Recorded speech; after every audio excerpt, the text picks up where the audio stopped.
Hello everyone, welcome to genic J study. हम लोगों ने पिछले क्लास में चैप्टर 4 स्टार्ट किया था।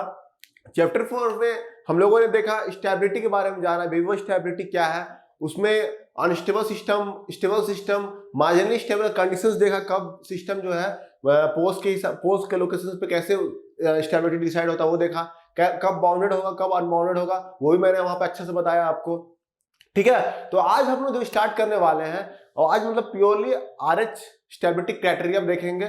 मतलब आरएच क्या है, तो आरएच का तो हम लोग जानते हैं, इसका लिख लीजिएगा, राउथ हर्विज बोलते हैं इसको, HURWITZ, हर्विज क्राइटेरिया। ये जो है, ये जो आरएच जो है, इस पे एक आध क्वेश्चन तो हमेशा हम देखते आ ही जाता है।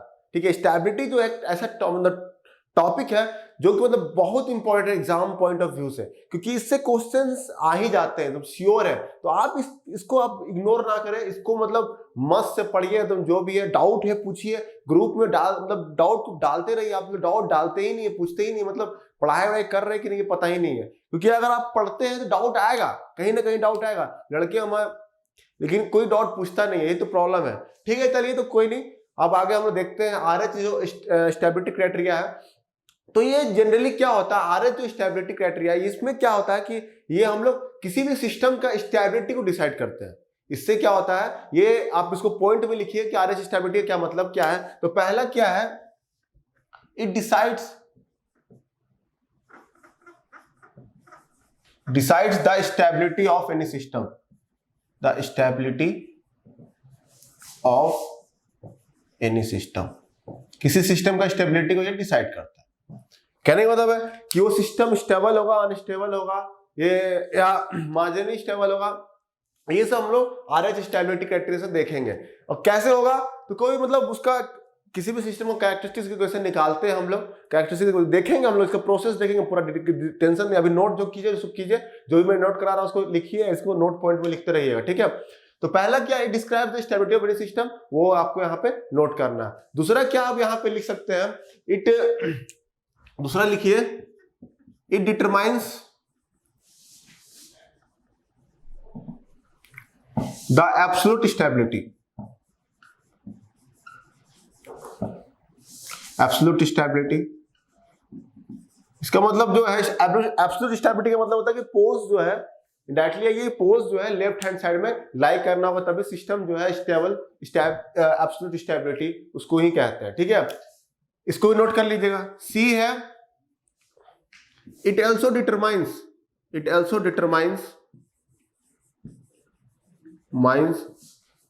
the gain of the system, gain system को, गेन को डिटरमाइन करता है, गेन ऑफ द सिस्टम। ये भी देखेंगे जब प्रॉब्लम आएंगे ना, जब प्रॉब्लम उस पर सेशन होगा, डिस्कशन, तो उसमें देखेंगे गेन कैसे ये डिटरमाइन करता है।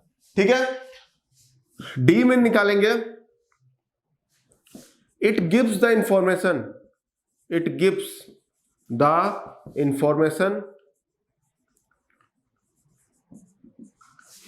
about the number of poles on left hand side, right hand side and on imaginary axis।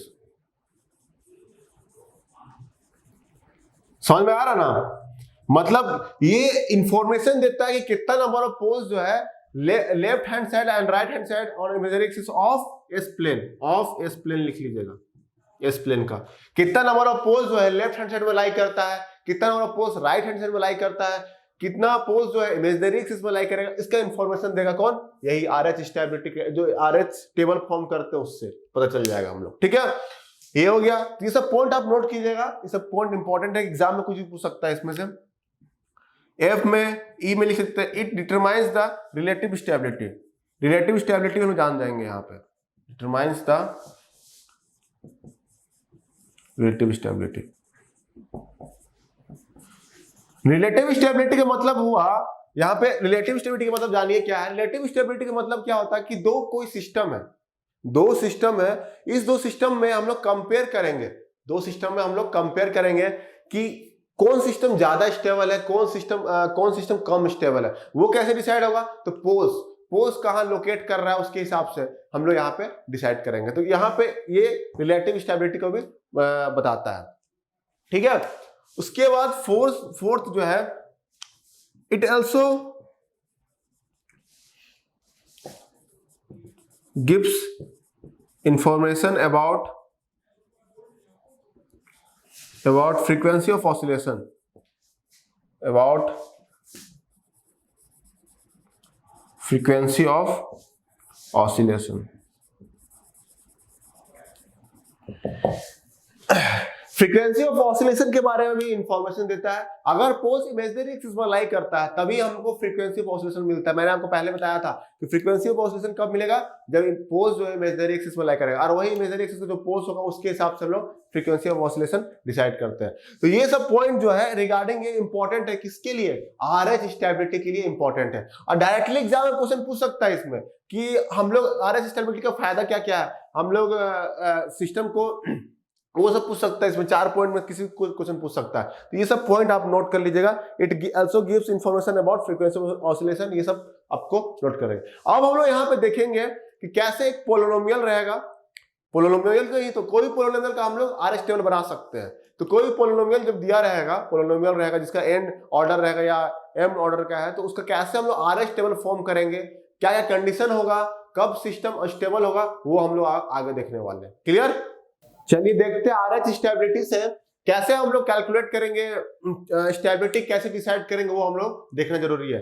तो देखिए किसी भी कोई सिस्टम है, यहाँ पे कोई सिस्टम है, उसका कैरेक्टरिस्टिक इक्वेशन मैं लिख रहा हूँ, सिस्टम का कैरेक्टरिस्टिक इक्वेशन लिख रहा हूँ, कैरेक्टरिस्टिक्स इक्वेशन। ठीक है, तो यहां पे देखिए A0 h to the power m, A1 h to the power m minus 1, A2 h to the power m minus 2, ऐसे करते dot dot dot dot dot dot dot am is equal to 0।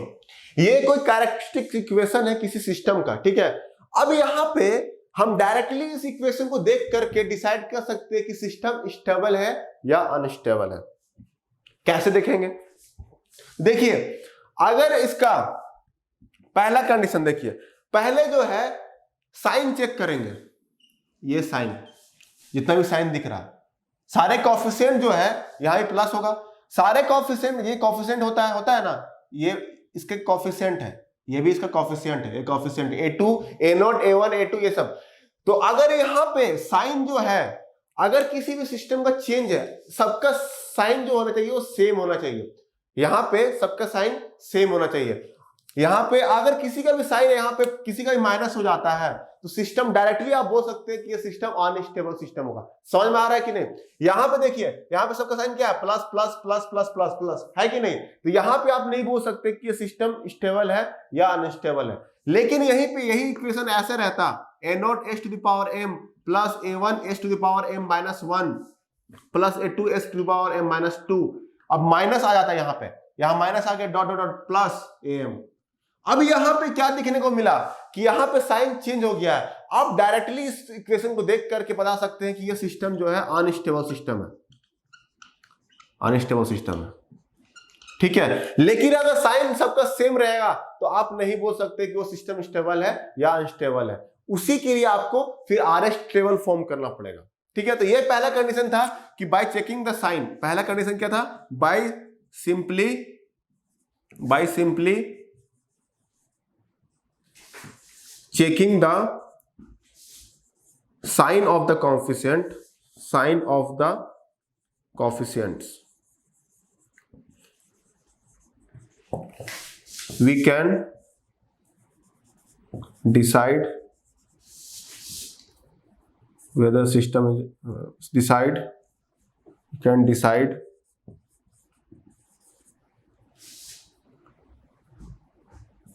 system is unstable or not, ठीक है। मैंने लिखा क्या पहला, by simply checking the sign of the coefficient. यहां पे अगर यही दिया हुआ है, यहां पे अगर साइन सिंपली अगर साइन चेंज है, किसी भी साइन माइनस आ गया बीच में, अगर साइन सेम होना चाहिए, मतलब यहां पे प्लस प्लस प्लस है, अगर माइनस माइनस भी रहा तो कोई दिक्कत नहीं रहा, सबका अगर सेम साइन है A2 H2। मेरे कहने का तो आप समझ रहे हैं कि नहीं, ये हमको जानना जरूरी है। अगर ऐसा भी इक्वेशन रहता minus minus minus minus minus minus, तो यहां पे सबका साइन क्या है, सेम है, यहां भी साइन सबका सेम है, तो ये इस कंडीशन में आप नहीं बोल सकते कि सिस्टम स्टेबल है या अनस्टेबल है। हाँ, अगर यहीं पे सबका प्लस है और एक किसी का साइन अगर माइनस हो गया, एक किसी का भी साइन क्या हो गया, माइनस हो गया, तो आप इसको बोल सकते हैं कि ये सिस्टम अनस्टेबल है डायरेक्टली। इसलिए मैंने यहां लिखा by simply checking sign of the coefficient we can decide system is unstable और नॉट। अनस्टेबल बता सकते हैं, स्टेबिलिटी के बारे में नहीं बोल सकते। साइन यहाँ पे देख करके बता सकते हैं कि हाँ इसका साइन नेगेटिव है, इसका मतलब क्या हुआ, यहाँ पे प्लस प्लस प्लस, यहाँ पे साइन चेंज है, माइनस है, तो यहाँ पे डायरेक्टली वो अनस्टेबल सिस्टम होगा। समझ में आ रहा है कि नहीं बताइए? तो यहाँ पे हो जाएगा माइनस, माइनस है तो इसका अनस्टेबल सिस्टम होगा। यहीं पे अगर यहीं पे रहता ये minus A naught S to the power M minus A one S to the power M minus one, plus आ गया यहाँ पे A two S to the power minus two, फिर यहाँ पे माइनस हो गया, फिर यहाँ माइनस सेम है, ठीक है। अब यहां पर देखिए सबके साइन माइनस है माइनस है माइनस है, लेकिन बीच में एक प्लस आ गया, साइन क्या हो गया, चेंज हो गया, तो ये हो जाएगा अनस्टेबल सिस्टम। डायरेक्टली आप बता सकते हैं। कहने का मतलब है कोई पॉलिनोमियल अगर आपको दिया हुआ है, अगर आपसे पूछा जाए, मतलब मैं समरी बता रहा हूं, अगर कोई पॉलिनोमियल दिया हुआ है, अगर आपसे पूछा जाए कि इसको बताओ कि ये सिस्टम अनस्टेबल है या स्टेबल है, तो वो अगर उस पॉलिनोमियल में कोई भी अगर सारा सेम साइन है तो आप उसको बता दे सकते हैं कि अनस्टेबल या स्टेबल है। अगर इसका साइन कहीं भी चेंज कर देता है या कहीं भी प्लस प्लस है या बीच में माइनस कर दिया, तो आप डायरेक्टली उसको बोल सकते हैं कि अनस्टेबल सिस्टम है, कोई गारंटीड के साथ बोल सकते हैं वो अनस्टेबल सिस्टम है। क्लियर? तो ये मैंने यहाँ पे लिखा है कि by simply checking the sign of the system, coefficient का साइन देख करके बता सकते हैं कि वो स्टेबल है या अनस्टेबल, मतलब अनस्टेबल होगा, ये चेक कर सकते हैं। दूसरा जो यहाँ पे केस आएगा वो क्या आएगा, अगर यहां पे कोई टर्म मिसिंग है, यहां पे देखिए अगर s to the power m है, यहां पहला टर्म, दूसरा term s to the power M minus one है, तीसरा term s to the power minus m minus two है, उसी तरह s to the power M minus three, इस तरह बढ़ते बढ़ते लास्ट टर्म जो आएगा s to the power zero आएगा। क्लियर है? तो यहां पे अगर कोई टर्म मिस हो जाता है, s to the suppose s to the power M minus one miss है, यहां पे हम पॉलिनोमियल मिला हमको और हम देख रहे हैं कि s to the power M minus two जो है मिस हो गया, ये टर्म नहीं है, तो ऐसे मिसिंग टर्म अगर एग्जिस्ट कर रहा है तब भी सिस्टम क्या होगा, अनस्टेबल होगा, तब भी सिस्टम क्या हो जाएगा, अनस्टेबल होगा। तो ये if missing term is there, if missing term of S to the power M या कुछ भी S, missing term of S लिखिए, समझ जाइएगा इसे, missing term of S is exist करेगा, देन सिस्टम इज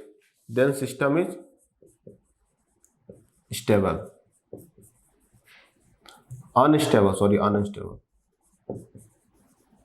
समझ में आया? पहला क्या था, साइन अगर चेंज रहा, सबका साइन सेम है प्लस प्लस प्लस, तो कोई पता नहीं, तब बता नहीं सकते कि सिस्टम स्टेबल है या अनस्टेबल है। सबका साइन माइनस माइनस माइनस, तो कोई बता नहीं सकते कि सिस्टम स्टेबल है या अनस्टेबल। लेकिन अगर प्लस प्लस प्लस बीच में माइनस आ गया तो सिस्टम क्या होगा, अनस्टेबल होगा, ये गारंटीड अनस्टेबल होगा। माइनस माइनस माइनस माइनस चल रहा, अचानक प्लस आ गया तो वो भी सिस्टम क्या होगा, अनस्टेबल, साइन चेंज हो गया, अनस्टेबल। ठीक है, अब यहां पे देखिए इफ मिसिंग टर्म, अगर वही मिसिंग टर्म कोई भी टर्म ऑफ एस एग्जिस्ट करता है, कोई भी टर्म अगर एस का मिसिंग हो तो सिस्टम क्या होगा, अनस्टेबल होगा। कोई भी टर्म, जैसे कि यहाँ पे s to the power m sequence follow कर रहा है, s to the power m, s to the power M minus one, घटते जा रहा है, एक एक घटते जा रहा है, अब यही टर्म गायब है तो ये हो जाएगा सिस्टम अनस्टेबल। क्लियर? यहाँ पे देखिए एग्जाम्पल और ज्यादा अच्छे से क्लियर होगा, एग्जाम्पल लूंगा तो अच्छे से क्लियर हो जाएगा।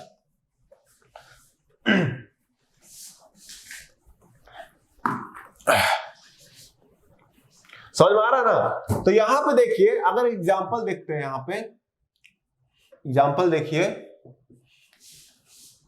यहां पे देखिए एस टू द पावर 6 है, plus s to the power 5 है, एस टू द पावर 4 है, plus 2 s to the power 3 है, एस टू द स्क्वायर है, फिर एस टू द पावर 1 है, फिर 5 एस पावर 0, ये दिया हुआ है पहला इक्वेशन। आपको बताना है कि इसमें स्टेबल है या अनस्टेबल है। दूसरा है s to the power 4 s to the power 3 minus s square plus 2s plus s के पावर 0 5s के पावर 0। तीसरा है s to the power 4 plus s to the power 3 plus 2s plus 5 s to the power 0, ये है। चौथा है minus s to the power 4 minus s to the power 3 minus s square minus 2s minus 5s to power 0। पांचवा है minus s power 4 plus s to the power 3 minus square minus 2s minus 5s equal to 0। अब इस पांचों को आपको देख करके बताना है कि कौन सा सिस्टम इसमें स्टेबल दिख रहा है इक्वेशंस को और कौन सा सिस्टम अनस्टेबल है। ठीक है, तो यहां पे देखिए पहला जो दिखा हुआ है, पहला वाला देखिए इसका साइन क्या दिख रहा है, plus plus plus plus plus plus, सबका साइन प्लस है।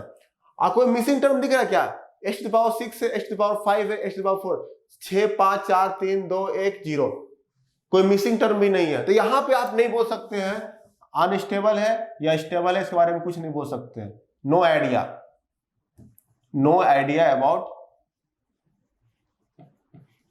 स्टेबिलिटी, यहां पे कुछ नहीं बोल सकते हैं।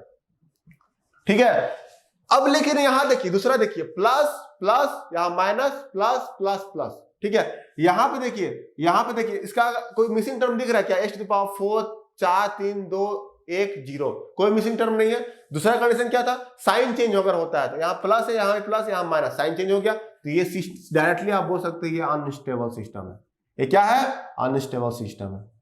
क्लियर। अब यहाँ तीसरा देखिए, यहाँ प्लस यहाँ प्लस यहाँ प्लस यहाँ प्लस, कोई दिक्कत नहीं है, साइन चेंज नहीं है। अब लेकिन टर्म चेंज है कि देखिए, टर्म मिसिंग तो नहीं है कहीं, 4 3 1 आ गया और यहाँ 0, 2 यहाँ मिसिंग दिख रहा है कि नहीं। अगर h टू पावर देखिए 4 है, h to power 4, h to power 3, यहाँ पे h टू पावर 2 आना चाहिए था, यहाँ एक मिसिंग टर्म है, मिसिंग टर्म एग्जिस्ट कर रहा है, इसका मतलब सिस्टम अनस्टेबल होगा, ये हो जाएगा अनस्टेबल सिस्टम। समझ में आया। अब यहाँ पे देखिए ये माइनस ये माइनस ये माइनस ये माइनस माइनस माइनस माइनस सब एग्जिस्ट कर रहा है, सेम साइन है। अब टर्म चेक करते हैं, 4 4 3 2 1 भी है, यहाँ पे 0, मतलब यहाँ पे हम no idea about stability. Clear, समझ में आ रहा है कि नहीं। पांचवा देखिए minus plus minus minus minus, यहां पे साइन चेंज दिख रहा है, सीधे अनस्टेबल होगा। क्लियर यहां तक। तो यहां पे मैं आपको क्लियर कर दिया कि पोलिनोमियल कोई भी दिया हुआ है, मतलब कैरेक्टरिस्टिक इक्वेशन दिया हुआ है किसी सिस्टम का, डायरेक्टली आप कैसे डिसाइड करेंगे वो सिस्टम, तो वो मैंने बता दिया, अगर सबका कोएफिशिएंट में सेम साइन होगा सिस्टम शुड भी, वहां डिसाइड नहीं कर सकते हैं। अगर कोई मिसिंग टर्म नहीं है तो भी डिसाइड नहीं कर सकते हैं। अगर उसमें कोई साइन चेंज है तो बोल देंगे अनस्टेबल सिस्टम है, अगर कोई टर्म मिसिंग है तो अनस्टेबल होगा। क्लियर। तो यहाँ पे ये क्लियर है, यहाँ पे हमको ये पता चल गया, मैं आपको बता दिया। अब यहाँ पे तो फिर RH स्टेबिलिटी का यूज क्या है सर, अब यूज आएगा ना जब इस टाइप का फॉर्म रहेगा, इस टाइप का फॉर्म रहता है, मतलब कहने का मतलब है कि जहां पे आप डायरेक्टली पोलिनोमियल को देख करके डिसाइड नहीं कर पा रहे हैं कि सिस्टम स्टेबल है या अनस्टेबल है, उस टाइप उसके लिए हम लोग क्या करते हैं, RH स्टेबिलिटी टेबल फॉर्म करते हैं और उसके बाद देखते हैं कि सिस्टम स्टेबल है या नहीं है। क्लियर यहाँ पे।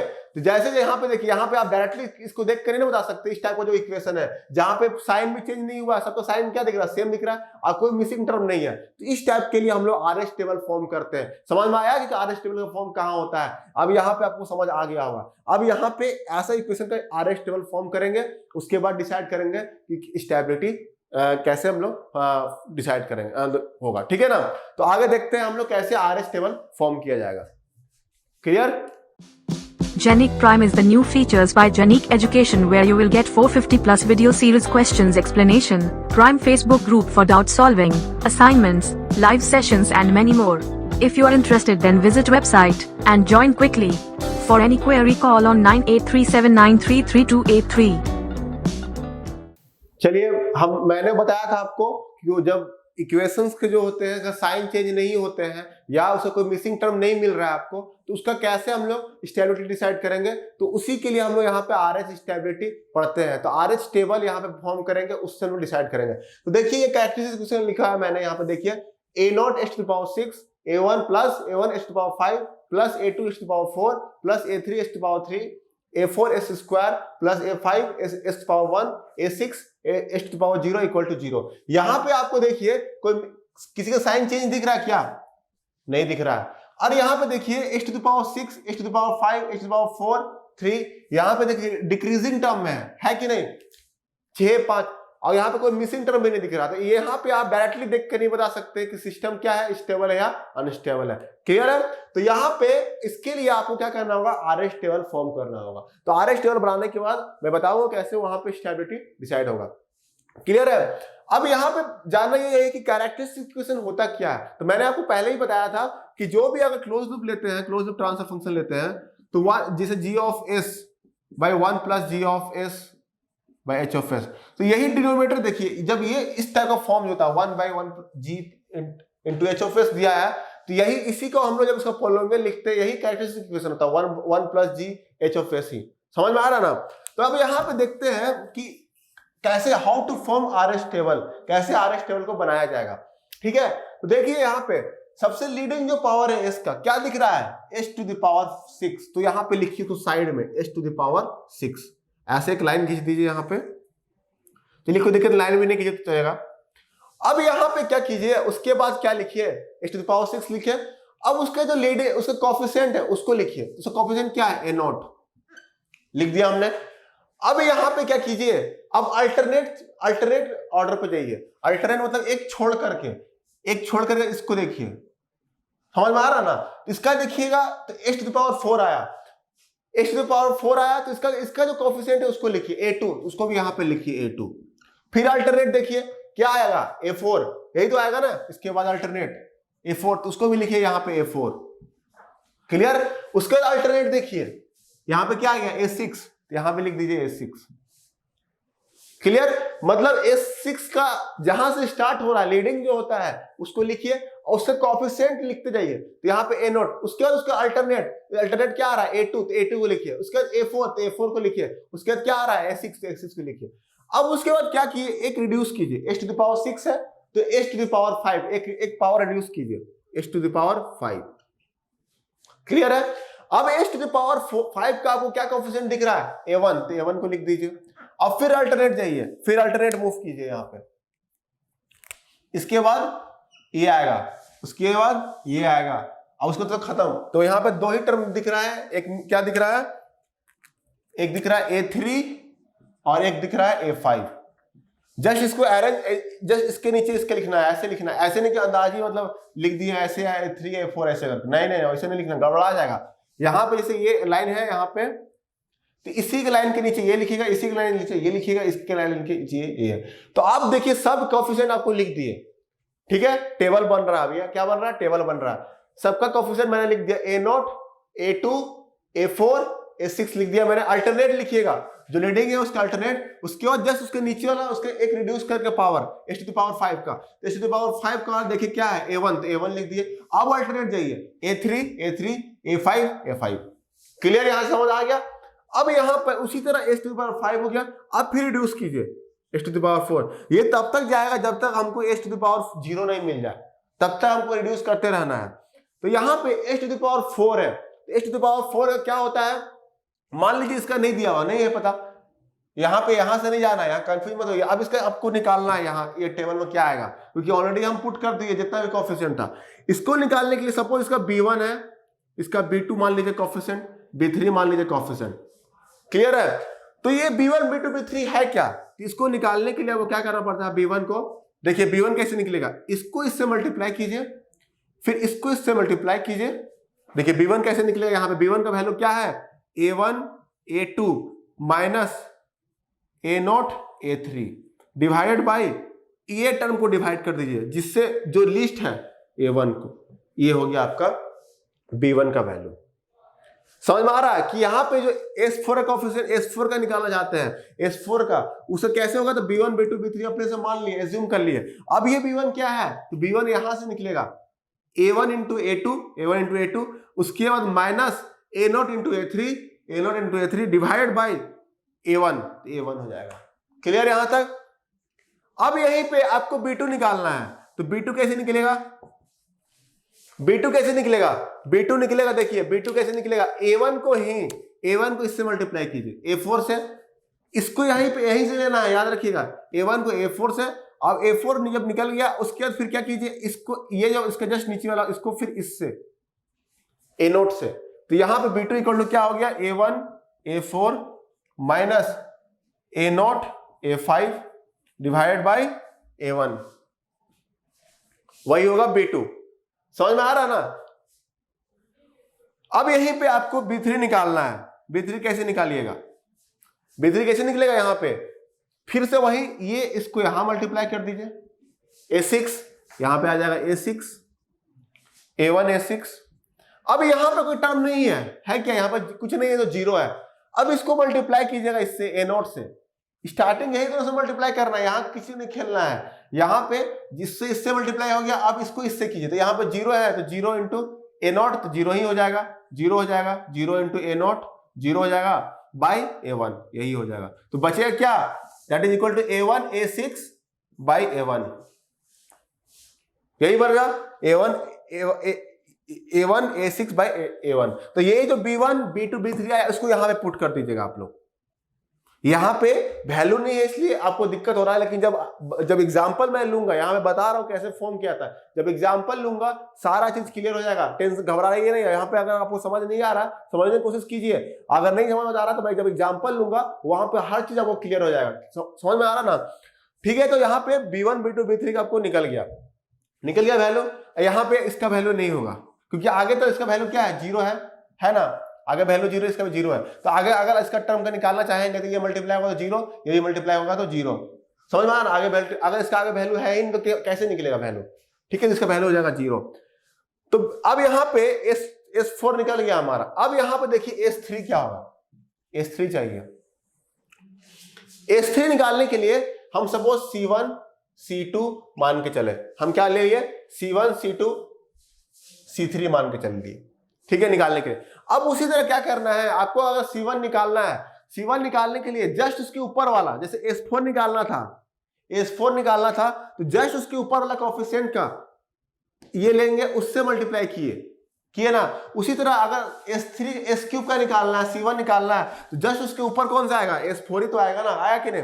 अब इसको क्या कीजिए? इसको इससे मल्टीप्लाई कीजिए, जस्ट उसके ऊपर वाला से, ठीक है, इसको इससे मल्टीप्लाई कीजिए, फिर इसको इससे मल्टीप्लाई कीजिए। तो C1 इक्वल टू क्या हो जाएगा बताइए वहां देख करके? B1 A3 होगा कि नहीं? B1 A3 जस्ट उसके ऊपर वाला ही लेना है, याद कीजिए। SQ के ऊपर क्या है? S4। तो B1 A3 minus B2 A1 divide by just ऊपर वाला तो B1, जस्ट ऊपर वाला। जैसे यहाँ पे A1 था, इसके जस्ट ऊपर वाला है, हमको S4 का निकालना है तो S5 का देखेंगे तो यहाँ पे क्या A1, तो यहाँ पे A1 आ गया। आप जस्ट उसके ऊपर मल्टीप्लाई करते हैं ऐसे करके, उसका कोएफिशिएंट निकालेंगे। उसी तरह आपको S3 का निकालना है तो इसके जस्ट ऊपर वाला कौन है? S4 का यहाँ पे, तो यहाँ पे उसी को करना है B1 इंटू A3 और ये करके।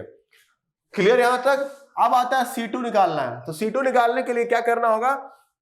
ये है C2 मतलब इसको मल्टीप्लाई करना है हमको। तो यहां पे ये नहीं, सॉरी, C2 निकालना है आपको। क्या निकालना है? C2 निकालना है तो ये यहां जाएगा, ये इससे मल्टीप्लाई होगा, फिर ये इससे मल्टीप्लाई होगा, फिर इसी को डिवाइड कर देना है, ठीक है। तो क्या हो जाएगा? B1 A5 minus B3 A1 divide by ये हो जाएगा B1। ये हो गया आपका S3 का C2 निकालने का तरीका। अब C3 निकालना है। C3 के लिए क्या होगा? इसको इससे मल्टीप्लाई कीजिए और फिर इसको इससे, तो दोनों का वैल्यू 0 है तो C3 में क्या हो जाएगा? 0। तो यहाँ पे जरूरी नहीं है C3 निकालने का, C3 का वैल्यू क्या हो गया? 0। क्लियर? यहां तक समझ में आ रहा है कि नहीं बताइए? अगर यहाँ देखिए, जैसे ये प्रोसेस मैं बता रहा हूं, जब एग्जाम्पल लूंगा सारा चीज क्लियर हो जाएगा, बहुत अच्छी तरीके से क्लियर होगा, ठीक है। अब यहां पे देखिए S² चाहिए हमको, S² चाहिए, तो S² चाहिए तो हमको क्या, यहाँ पे 0 हो गया, ये तो D1 D2 करते हैं, ठीक है। तो D1 D2 निकालना है तो मैं क्या बताया, अगर S² का निकालना है D1 D2 तो D1 यहाँ पे आपको जानना जरूरी है। तो D1 कैसे निकलेगा?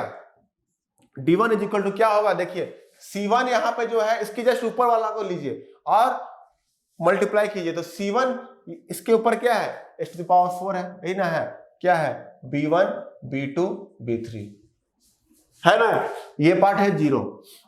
हमको क्या निकालना है? S² का निकालना है। S² के निकालने के लिए उसकी जस्ट ऊपर वाला देखेंगे, उसके जस्ट ऊपर वाला क्या है? S³ है ना।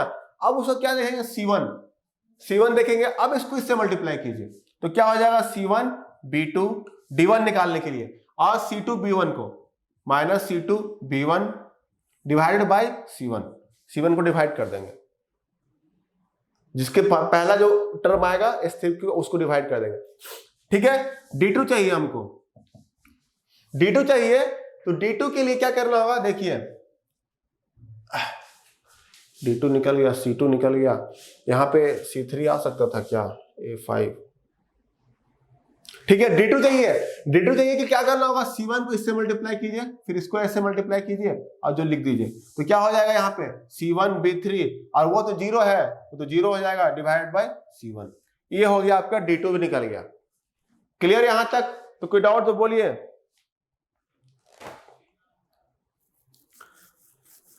समझ में आ गया? D1 D2 मैंने निकाल दिया यहाँ पे। अब उसी तरह आपको h⁻1 का निकालना है, फिर h⁻0, तो h⁻1 क्या हो जाएगा, इसके ऊपर वाला क्या है, D1 है, अब इसके ऊपर क्या है, C2, तो ये हो जाएगा D1 C2, इसका हो जाएगा वैल्यू E1, और E1 का वैल्यू क्या हो गया, E1 का वैल्यू हो जाएगा क्या, कंफ्यूज हो जा रहे हैं आप लोगों, थोड़ा कंफ्यूजन हो रहा है आप लोगों, हम समझ रहे हैं क्योंकि ये थोड़ा बड़ा चला गया है, लेकिन देखिए यहाँ पे आपको क्लियर हो जाएगा। D1 आपको निकालना है, क्या है, S1 निकालना है, इसका ऊपर वाला कोएफिशिएंट क्या है, S2 है, अब इसके ऊपर क्या है, S3, S3 क्या है, S3 का वैल्यू है C1 C2 है, यही ना है। अब यहीं पे आपको S1 का निकालना है, बोले तो इसका कोएफिशिएंट मान लीजिए E1 है, तो कैसे निकलेगा, इसको इससे मल्टीप्लाई कीजिए, तो E1 हो जाएगा D1 C2 और minus C1 D2 divided by D1, यही हो जाएगा। इधर तो 0 है, दोनों आगे वाला वैल्यू 0 होगा, तो E1 निकल गया हमारा। तो इसी तरह आपको फिर 0 के लिए F1 निकालना होगा, इसी तरह आपको निकालना होगा। तो प्रोसेस यही रहेगा, सेम प्रोसेस हम लोग फॉलो करेंगे आपको, ठीक है। तो मैं यहाँ पे जब एग्जाम्पल लूंगा तो आपको अच्छे से क्लियर होगा। तो एक एग्जाम्पल लेके मैं यहाँ बताने वाला हूँ, उससे आपको अच्छे से क्लियरेंस हो जाएगा कैसे निकाला जाता है। ये समझ में आया ना, कैसे आगे प्रोसेस करेंगे। S6 और S5 को निकालना है तो वो निकाल लेंगे, उसके बाद आगे कैसे प्रोसेस करना है वो मैंने आपको बता दिया है, इसको बस ध्यान में रखिए और एग्जांपल देखते हैं, आपको सारा चीज क्लियर हो जाएगा। ये RS टेबल ऐसे ही फॉर्म होता है, ये आपको लग रहा है बहुत टफ है, लेकिन देखिए एग्जांपल लेंगे फटाफट समझ आ जाएगा। एक आध प्रैक्टिस आप लोग कर दीजिएगा बस, उसके बाद तो सब चीज आपको आराम से लाइन में आ जाएगा।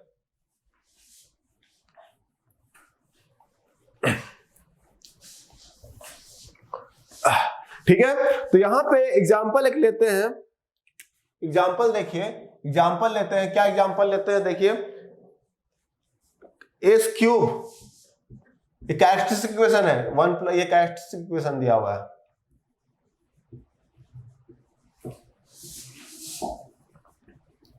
ये क्या दिया हुआ है, S³ प्लस 4S² प्लस क्या दिया हुआ है, 2S प्लस 6 इक्वल टू 0 दिया हुआ है। ये छोटा है, आपको आसानी से समझ आ जाएगा। इसको बोल रहा है फॉर्म RS टेबल, इसका फॉर्म RS टेबल आपको बनाना है। कैसे बनाना है ये देखिए। तो RS टेबल बनाना है तो आप क्या कीजिए, देखिए यहां पे मैंने आपको क्या बताया, पहले जो सबसे लीडिंग पावर होगा वो देखिए। तो लीडिंग पावर क्या दिख रहा है, S⁻3 दिख रहा है, S⁻3 दिख रहा है लीडिंग पावर।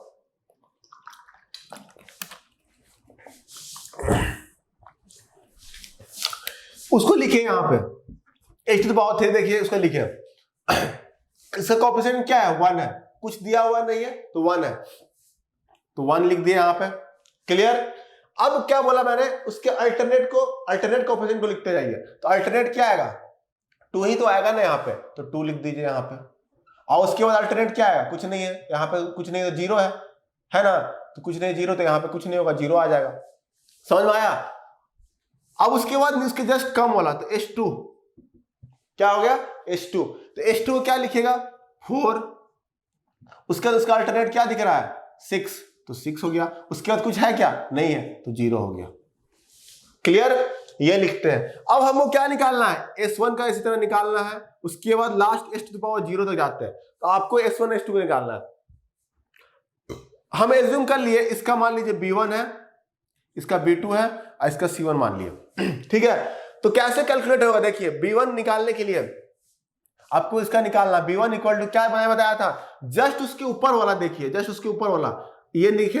अब इसको इससे मल्टीप्लाई कीजिए, फिर इसको इससे मल्टीप्लाई कीजिए और इससे डिवाइड कर दीजिए माइनस करके। तो यहां पे B1 इक्वल टू क्या दिख रहा है, 4 × 2 माइनस 6 × 1, यही है। और डिवाइड बाय 4। समझ में आया कि नहीं? 4 इंटू 2 माइनस 6 डिवाइड बाय 4। तो यहाँ पे क्या दिख रहा है, इसका वैल्यू क्या आ जाएगा? 4 इंटू 2 8, 8 माइनस 6 2 डिवाइड 4 0.5 आ गया। आया ना? तो ये हो गया, इसका वैल्यू क्या हो गया? तो यहाँ पे वैल्यू b1 का वैल्यू क्या गया? 0.5, तो इसको 0.5 पुट कर दीजिए। अब आपको क्या निकालना है? b2। तो b2 इक्वल टू क्या हो गया? b2 इक्वल टू क्या किया मैंने बताया, उसकी जस्ट ऊपर वाला इसको मल्टीप्लाई कीजिए 4 को 0 से, और फिर यहाँ 0 है, 0 को 1 से, तो दोनों तो 0 ही है, तो 0 माइनस 0 हो जाएगा, डिवाइड बाय 4 कीजिएगा तब भी 0 ही आ जाएगा। इस b2 का वैल्यू क्या आ गया? 0 आ गया। क्लियर? ये हो गया। अब यहाँ पे आपको फिर s नोट का निकालना है, इसका निकालना है। इसका निकालने के लिए क्या कीजिएगा आप लोग? s नोट का तो मैंने क्या बताया, इसका निकालना है, तो फिर इसके ऊपर वाला देखिए। समझ में आया? जैसे उसके ऊपर वाला देखिए, उसको फिर इससे मल्टीप्लाई कीजिएगा, फिर इसको इससे मल्टीप्लाई कीजिएगा, उसके बाद लिखिएगा। अब यहां तो 0 ही है, आगे कुछ नहीं है, तो इसको इससे मल्टीप्लाई करेंगे, 0.5 इंटू 6 है। समझ में आया? अब माइनस ये हो गया 0 इंटू 4, यही है, डिवाइड बाय ये 0.5। समझ में आ रहा है कि नहीं? तो ये क्या हो गया? 0.5, इसका वैल्यू कितना आ जाएगा बताइए? इसका वैल्यू आएगा तो 0.5 इंटू 6 क्या हो जाएगा? 3, और 3 डिवाइड बाय 0.5 6, इसका वैल्यू आ गया 6। समझ में आ रहा ना? यहां पे लिखता हूं मैं, यहां पे देखिए, यहां पे इसका C1, तो C1 निकालिए यहां पे, तो क्या हो जाएगा? 0.5 into 6 minus 0 into 4 divide by 0.5, इसका वैल्यू क्या आ गया? 6 आ गया। तो यहाँ पे C1 का वैल्यू 6 लिखिए यहाँ पे। अब आगे फिर निकालिए, आगे निकालने के लिए यहाँ 0 है, ये भी 0 है, तो फर्दर क्या हो जाएगा? इसका 0 में ही मिलेगा। तो ऐसे पूरा टेबल s क्यूब से स्टार्ट होगा तो s 0 जाएगा, लास्ट जो s का पावर होगा वहां तो जाएगा s टू पावर 0। उसी तरह s पावर 6 से स्टार्ट होगा तो लास्ट जाएगा s का पावर 0 तक ही जाएगा। तो ये हो गया टेबल फॉर्म हो गया हमारा। तो आप शुरू में ऐसे ही बनाइएगा, पूरा मल्टीप्लाई करके, शुरू अगर आप आदत नहीं है तो ये हमारा टेबल फॉर्म हो गया। क्लियर हुआ कैसे टेबल बनाना है? तो ये टेबल कैसे बन के देखिए, s to the power 3, fresh से लिख रहा हूं मैं, 1 2 0, s स्क्वायर देखिए यहाँ पे, इसका हो गया 4 6 0, s 1 निकाले, कैलकुलेट किए, कितना हो गया? 0.5, मतलब 1/2 ही हो गया, और ये 0, और यहाँ पे s पावर 6, तो यहाँ पे 6 जी, s टू पावर 0, तो ये टेबल आपका बन गया। ऐसे बनता है टेबल। ये हो गया RS टेबल, यही तो RS टेबल है, यही है RS टेबल। समझ में आया कैसे बनाते हैं हम लोग? आप प्रैक्टिस कीजिए, आपको प्रैक्टिस से ही सब बनने स्पीड आएगा, स्पीडनेस आएगा। आप लोग लग रहा है बहुत टफ बता रहे थे, ये बहुत टफ नहीं है, बहुत आसान है, बस मैथ्स आपको अच्छे से आना चाहिए मल्टीप्लाई डिवाइड करने के लिए। समझ में आया? अगर जैसे आप सीख जाएंगे एक बार तो बहुत अच्छा हो जाएगा आपका। ठीक है, तो कैसे बनाया मैंने आपको एग्जांपल लेके बता दिया यहाँ पे कैसे फॉर्म करते हैं। पहले आपको हमेशा याद रखिएगा, मैं फिर से रिपीट कर दे रहा हूं यहाँ पे। देखिए ये 0.5 है, यहाँ पे क्या था इसका, देखिए कैसे मैं बनाया, फिर से मैं रिपीट कर रहा हूं ताकि आपको अच्छे से क्लियर हो जाए। s पावर क्यूब है, इसका कोएफिशिएंट लिखिए 1, फिर उसका अल्टरनेट का लिखिए, इसके बाद अल्टरनेट क्या आ जाएगा? s टू द पावर 1 का आएगा 2, और उसके अल्टरनेट कुछ नहीं है तो 0 हो गया यहाँ पे। अब s स्क्वायर जस्ट उसके कम का कीजिए, उसको एक कम कर दीजिए, s स्क्वायर आएगा। अब s स्क्वायर का कोएफिशिएंट क्या है? 4 है, 4 लिख दीजिए। अब जस्ट s टू पावर 4 का अल्टरनेट क्या आ जाएगा? 6 ही तो आएगा ना, कुछ नहीं है, तो यही तो इसका मतलब यही तो है, s का पावर 0। इसका अल्टरनेट तो ही आएगा ना, जैसे इसका अल्टरनेट ये है, इसका अल्टरनेट क्या हो जाएगा? 6, तो 6 आगे, इसका आगे कुछ नहीं है, 0। अब हमको क्या निकालना है? इसी तरह रिड्यूस करते करते मैंने बताया था s की पावर 0 तक जाना है, तो एक रिड्यूस करेंगे s पावर 1 आएगा। अब इसका हमको पता नहीं है, इसका कैलकुलेट करने के लिए सपोज इसका b1 मान लेते हैं, इसका मान लीजिए b1 और इसका b2 मान लीजिए, ठीक है। तो b1 कैसे कैलकुलेट होगा? मैंने बताया b1 का निकालने के लिए आपको इसके ऊपर वाला देखिए, इसके ऊपर वाला देखिए, ये 4 को, ठीक है। अब उसके बाद क्या कीजिए, इसको इससे मल्टीप्लाई कीजिए b1 का निकालने के लिए, तो 4 इंटू 2, यहां पे मैंने 4 इंटू 2 किया। अब उसके बाद इसको इससे मल्टीप्लाई कीजिए, माइनस माइनस लगा करके 6 इंटू 1, फिर डिवाइड बाय, इसी से डिवाइड कर दीजिए आप 4, जो वैल्यू आएगा उसको यहां पे लिख दीजिए। b1 का वैल्यू 0.5, तो 0.5 लिख दीजिए। फिर b2 चाहिए, तो b2 निकालने के लिए आपको क्या करना होगा? इसी को कंसीडर कीजिए, जस्ट उसके ऊपर वाला पावर को कंसीडर कीजिए, इसको इसके आगे वाला मल्टीप्लाई कीजिए, ठीक है। फिर उसको इससे मल्टीप्लाई कर दीजिए, जस्ट उसके नीचे वाला को इससे मल्टीप्लाई माइनस करके और डिवाइड बाय 4 कर दीजिए। तो इसको 0 है तो 0, इसको 0 तो 0, और ये 4 यहाँ 4 आ जाएगा तो 0 हो जाएगा, फाइनली 0 ही मिलेगा। इसका वैल्यू क्या आ गया 0। अब ये 0 आ गया तो आगे भी तो 0 ही रहेगा, कोई दिक्कत है। अब एस नोट का निकालिए, एस नोट का निकालने के लिए क्या करना है, यहाँ सपोज इसका C1 मान लिया। अब ये C1 कैसे कैलकुलेट होगा, इसके जस्ट ऊपर वाला देखिए, तो यहाँ B1 का वैल्यू क्या आया था 1/2, 0.5 मतलब 1/2। अब इसको क्या कीजिए, इसको लीजिए, इसको इससे डिवाइड कीजिए, एक बार मल्टीप्लाई कीजिए, फिर माइनस करके इसको इसके मल्टीप्लाई कर दीजिए, आपको जो भी आएगा इसको कर दीजिएगा। 0.5 × 6 minus 0 × 4 divide by 0.5 equal to 6, तो इसका वैल्यू आ गया 6। आगे तो वैल्यू 0 है तो 0 उसका वैल्यू भी, अगर C2 यहाँ होगा तो भी 0 होगा, C3 होगा वो भी 0 होगा। तो ऐसे ये हो गया RS टेबल, ऐसे RS टेबल फॉर्म करते हैं। समझ में आया कि नहीं, कमेंट करके बताइएगा। रहेगा समझ में नहीं आया होगा तो फिर से मैं अगले एग्जांपल लेके बताऊंगा। अब ये था तरीका RS टेबल फॉर्म करने का, समझ में आ गया। तो मैं आपको ये एज्यूम करके चल रहा हूं, मैं अच्छे से आपको बता दिया हूं, आपको समझ में आ गया होगा। आप वीडियो देखिए, बाद में फिर डाउट पूछिए कि सर अभी बाद में तो बहुत दिक्कत होगा, इसको देखिए, वीडियो को समझिए, समझ आ रहा है कि नहीं आ रहा, क्लियर है। अगर आप समझ आ गया होगा तो मैं आगे बढ़ूंगा, आप कमेंट करके बताइएगा। और अगले क्लास में हम लोग फिर देखेंगे RS टेबल मैंने देख लिया। अब यहाँ से इस टेबल जो बन जाएगा उससे कैसे स्टेबिलिटी डिसाइड होगा वो अगले क्लास में हम लोग देखेंगे। कैसे साइन चेंज होगा तो स्टेबिलिटी कैसे डिसाइड होगा वो अगले क्लास में देखेंगे। पहले आपको RS टेबल कैसे बनता है वो जानना बहुत जरूरी है। समझ में आ गया। तो कल हम लोग देखेंगे, अगले क्लास में देखेंगे, नेक्स्ट क्लासेस में देखेंगे कि कैसे आप स्टेबिलिटी डिसाइड होगा RS टेबल से। ठीक है, तो RS टेबल आप प्रैक्टिस कीजिए कैसे RS टेबल बनाया जाता है उसके ऊपर। ठीक है, बहुत प्रैक्टिस कीजिए। मैं बता दिया हूं प्रोसेस कैसे बनाया, तो उसको प्रोसेस जान लीजिए। हर एक सब में यही प्रोसेस एप्लीकेबल है और इसी से आपका आंसर आएगा। ठीक है, चलिए मिलते हैं नेक्स्ट क्लास में। Thank you.